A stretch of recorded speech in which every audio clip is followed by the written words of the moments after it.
Chapitre 12. Charron. Ça ne vous fera pas mal? Pourquoi les médecins disent-ils toujours ça avant de vous faire mal? D'ailleurs, le docteur Monica Bloom n'était même pas médecin. Elle était vétérinaire. Nous avions trouvé sa petite ferme juste à la limite du Flavoland. Je n'étais pas enchanté d'être soigné par une personne plutôt habituée aux chiens et aux lapins, mais je n'avais pas le choix. J'avais laissé environ un demi-litre de mon sang sur la route en une traînée de petites gouttes sombres, et je n'avais pas envie de continuer comme ça jusqu'à Amsterdam, même si ça faisait joli. Le docteur Bloom était une petite femme à la mine sérieuse, vêtue d'une blouse blanche. Sa clinique vétérinaire contenait plusieurs rangées de cages de tailles diverses, et on devinait vite qu'elle était mariée à son métier. Sa meilleure amie devait être une chèvre. Il y avait des photos d'animaux partout, même dans les cadres dorés posés sur son bureau. Le docteur Bloom n'avait accepté de soigner un humain qu'avec réticence, et elle m'avait donné 2 morceaux de sucre avant de commencer. Je ressentis une douleur atroce lorsqu'elle sonda ma blessure avec une paire de pincettes, mais elle réussit à en extraire une balle luisante et rouge. « Ça va ?» demanda-t-elle avec un fort accent, dans un anglais qui n'était pas à la hauteur de ses talents chirurgicaux. « J'ai la tête qui tourne un peu, » répondit Tim. Le docteur Bloom le regarda en fronçant les sourcils. « C'est à votre frère que je m'adressais. »« Je me sens bien, docteur Bloom, » répondis-je en pliant le bras. « Vous avez de la chance, » dit le vétérinaire en laissant tomber la balle dans une coupelle. « 2 centimètres à gauche et l'artère était touchée. »« Oui, » acquiesça Tim. « Et ça aurait pu être pire. 2 centimètres à droite et c'est moi qui étais touché. » Le docteur Bloom me tourna le dos pour fouiller dans ses instruments, qui étaient posés sur une table derrière moi. Lorsqu'elle me fit face à nouveau, elle brandissait une seringue hypodermique. À la grandeur de la seringue, je devinais que son dernier patient avait été un cheval. « Je vais vous faire une petite injection, » annonça le docteur Bloom. « Vous n'allez pas l'endormir ?» s'inquiéta Tim qui devint livide. Le docteur Bloom poussa un petit soupir excédé et éjecta quelques gouttes de liquide en l'air. « C'est un antibiotique. »« Je préfère fermer les yeux, » gémit Tim. Non seulement il ferma les yeux, mais il se les couvrit des 2 mains, pendant que le docteur Bloom me faisait une seconde piqûre.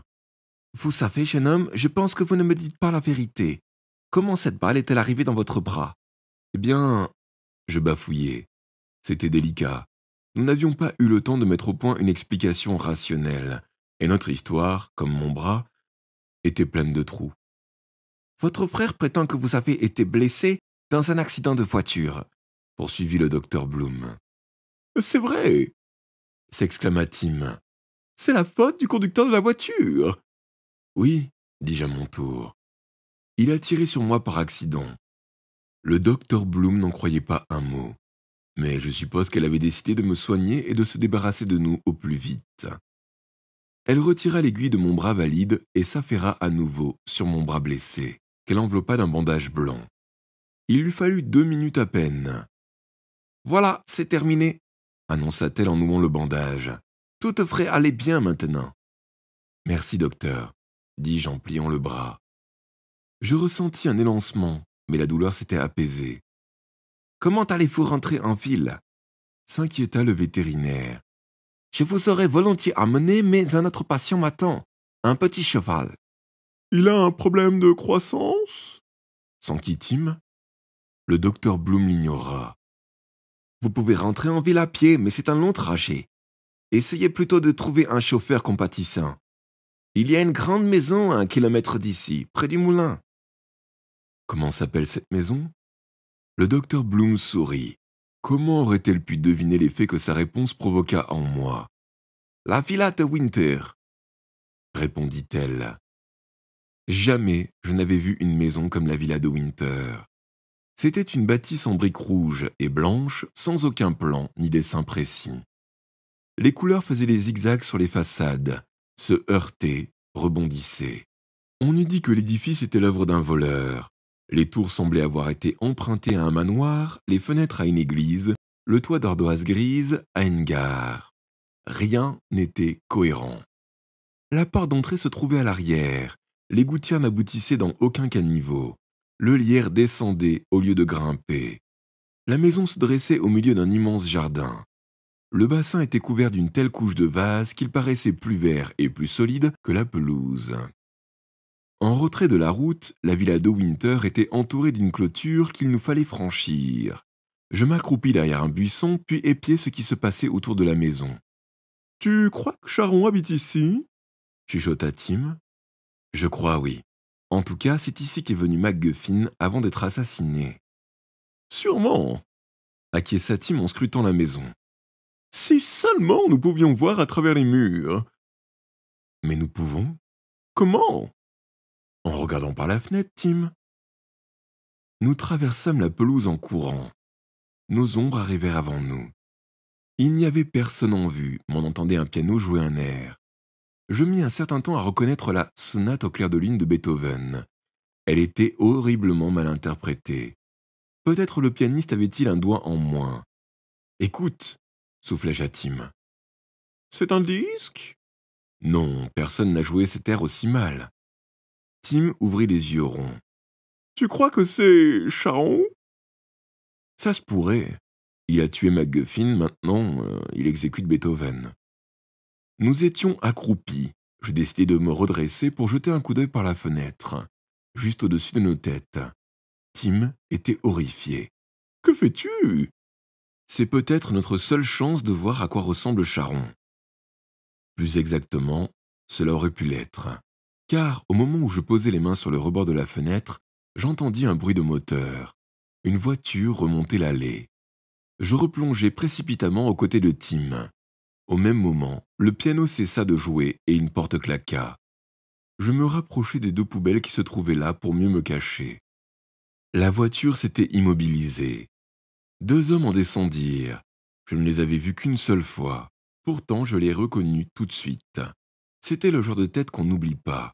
Le balafré et l'affreux. Les deux tueurs de la patinoire. Le gravier crissa sous leurs pas tandis qu'ils marchaient vers la porte d'entrée. Le bruit me fit penser au patin à glace de Rushmore et ma gorge se dessécha. Tim ne les quitta pas des yeux. Je le tirai par la manche. « Entrons » murmurai-je. Il ouvrit la bouche pour protester, mais je ne lui en laissai pas le temps. Il y avait une porte juste de l'autre côté de la fenêtre, et pour une fois, la chance fut de notre côté. La porte était ouverte. M'assurant que Tim me suivait, j'entrai dans la maison. Quelques marches menaient à un couloir d'allées de carreaux noirs et blancs, comme ceux que l'on voit dans les anciens tableaux hollandais. Le couloir devait conduire à un vestibule. On entendait des éclats de voix. L'hôte accueillait ses visiteurs. Sur notre gauche, une seconde porte menait dans une grande pièce meublée d'un bureau, de 4 ou 5 fauteuils anciens et d'un piano à queue. Sans doute la pièce favorite de Charon. Je m'engageai sur le parquet glissant et me réfugiai sur un tapis chinois. « Qu'allons-nous faire » souffla Tim. Sa voix plaintive trahissait sa frayeur. Qu'allions-nous faire? On entendait déjà les pas dans le couloir. Charon allait arriver avec ses deux acolytes d'une seconde à l'autre. S'il nous trouvait ici, je doutais qu'il nous invite à boire le thé. Vite! Une sorte d'alcôve était percée dans un mur, masquée par une lourde tenture ornementale. Je m'y précipitai avec Tim et tirai le rideau derrière nous. Une seconde après, Charon et ses deux complices pénétraient dans la pièce. Ils refermèrent la porte, puis l'un d'eux commença à parler dans un hollandais saccadé. Je ne compris pas un seul mot et ne reconnus pas la voix. Un deuxième personnage prit la parole. Sa voix m'était également inconnue, mais je parvins à saisir un mot, ou plutôt un nom. Waverley, qu'il répéta 2 fois. Monsieur Waverley. Que venait faire ici le chef des services secrets anglais?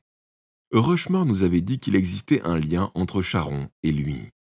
Était-ce l'objet de leur discussion? C'était horripilant. J'étais coincé derrière cette tenture avec Tim. Je ne comprenais pas un mot de la conversation et je ne pouvais voir personne. Dans ces conditions, pourquoi nous être donné tant de mal pour entrer? Je me tournai vers Tim. Un petit trait de lumière filtrant à travers le rideau lui striait le visage. Je suivis le ray de lumière. Le rideau était déchiré. Je ne l'avais pas remarqué. Pourtant, il y avait un petit trou au milieu. Je me penchai pour y coller un œil. en prenant garde de ne pas faire bouger la tenture. Mon cœur battait violemment dans ma poitrine. Enfin, j'allais voir Charon. Eh bien non. Charon avait justement choisi le fauteuil qui tournait le dos à la tenture. Par le trou, je pouvais distinguer le balafré qui fumait une cigarette, assis en face de lui, et l'affreux, debout dans un coin. Mais Charon restait caché. Toutefois, c'est lui qui prit la parole. Il ne dit qu'un seul mot, incompréhensible, mais au moins, j'entendis le timbre de sa voix. C'était une voix délicate et claire. L'avais-je déjà entendu quelque part? Si seulement il avait parlé un peu plus longtemps. Mais Charon n'avait rien de plus à dire. Il tendit la main et je vis ses 4 doigts. L'affreux s'empressa de lui remettre un petit marteau blanc. C'était un objet ancien, sans doute en ivoire. Qu'allait-il en faire? L'affreux baragouina pendant une bonne minute, et j'eus l'impression qu'il mettait au point quelque chose. Si seulement Charon avait eu la bonne idée de se lever. J'avais envie de lui crier de se montrer. C'était le balafré qui se leva. Il se dirigea vers notre rideau, et je m'écartai vivement pour me tapir dans le noir. Ils échangèrent encore quelques mots à voix basse, puis la porte s'ouvrit et je compris sans avoir besoin de regarder que Charon s'était levé et s'apprêtait à partir. Je ne m'étais pas trompé. La porte se referma et le silence retomba. J'avais été à un doigt de percer le mystère, mais un doigt, c'était encore trop. « Ils sont partis ?» chuchota Tim. « Oui, ils sont partis. » J'écartai le rideau et revins dans la pièce. Charon avait filé, mais son bureau était toujours là. Restait à espérer qu'il ne fermait pas ses tiroirs à clé. « Tu as réussi à voir sa tête ?» demanda Tim. « Non, mais j'ai saisi un ou deux mots. Il parlait de M. Waverly. » J'ouvris le tiroir le plus haut. Je ne sais pas vraiment ce que je cherchais. Peut-être un papier officiel, un permis de conduire avec la photo de Charon, ou bien une carte de crédit, quelque chose qui me permettrait de l'identifier. Malheureusement, le tiroir était vide. Hormis 3 trombones à papier, un peigne et un petit miroir couvert d'une sorte de poudre et un paquet de cigarettes entamées. Ça ne m'éclairait pas. Pourtant, en réfléchissant davantage, j'aurais pu deviner qui était Charon. J'ai essayé le deuxième tiroir. Enfin une trouvaille. C'était un chèque d'un montant de 200 000 florins à l'ordre de Charon et signé. Je montrai le chèque à Tim. « 200 000 florins !» s'exclama mon frère. « Ça fait… » « Environ 60 000 livres, dis-je sans attendre, le sachant incapable de compter si loin. Mais regarde la signature. « Monsieur Waverly !» s'étrangla Tim en ouvrant des yeux ronds. « Tout juste, c'est Monsieur Waverly qui a payé Charon pour tuer Kuzenov. »« Mais pourquoi, puisqu'il voulait arrêter Charon ?»« Je sais, dis-je en mettant le chèque dans ma poche pour garder une preuve. Viens, Tim, partons. »« Passons par la fenêtre, » suggéra mon frère. « Pourquoi pas la porte ?»« La fenêtre est plus près. »« La porte est plus facile. »« La fenêtre est plus sûre. » Tim se pencha pour tourner la poignée. « Maintenant, tais-toi » souffla-t-il en ouvrant la fenêtre. Des sirènes d'alarme se mirent à hurler dans toute la maison. Il était trop tard pour discuter. Je plongeai tête la première à travers la fenêtre à la suite de Tim, atterris sur le gazon et me relevai en titubant. Une porte s'ouvrit brutalement derrière nous, et j'aperçus le balafré qui s'élançait à notre poursuite. J'avais déjà franchi la moitié de la pelouse, et je courais aussi vite que je pouvais vers le bosquet. Il y eut une détonation et un projectile passa en sifflant à côté de ma tête. La blessure de mon bras m'élança douloureusement. Je trouvais qu'on m'avait assez tiré dessus pour aujourd'hui. Quelques buissons, quelques haies, et nous nous retrouvâmes en train de courir à travers le bois qui bordait la maison. L'affreux avait rejoint le balafré. Je l'entendis hurler quelque chose en hollandais. Un second coup de feu claqua. Tim poussa un cri. Je me retournai. « Tim, tu es blessé ?»« Non, je fais marcher dans des orties. »« Il faut trouver la route. » Je la découvris 30 secondes à peine avant que l'affreux et le balafré nous découvrent à leur tour. Au moment où nous sautions par-dessus la clôture, un nouveau coup de feu déchiqueta le bois et la barrière. Malheureusement, aucune voiture ne passait sur la route, aucun bus, rien. Nous n'étions pas encore tirés d'affaire. « Par où ?» haleta Tim. Malgré l'heure tardive, le soleil brillait encore. Ou bien Tim transpirait beaucoup. Ou bien sa chemise en nylon avait commencé à fondre. Par là !» criai-je. Le docteur Bloom avait dit que la villa de Winter se trouvait près d'un moulin. Le moulin était bien là, à quelques centaines de mètres, et ses grandes ailes tournaient lentement sous la brise.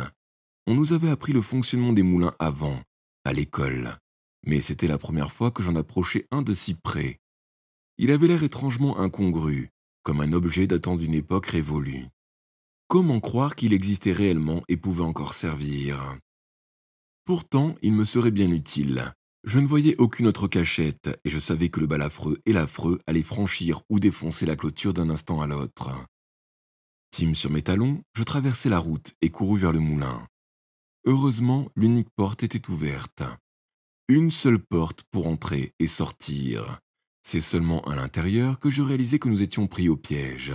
Pire, le balafré et l'affreux nous avaient vus entrer. L'arme au poing, ils traversèrent lentement la route dans notre direction.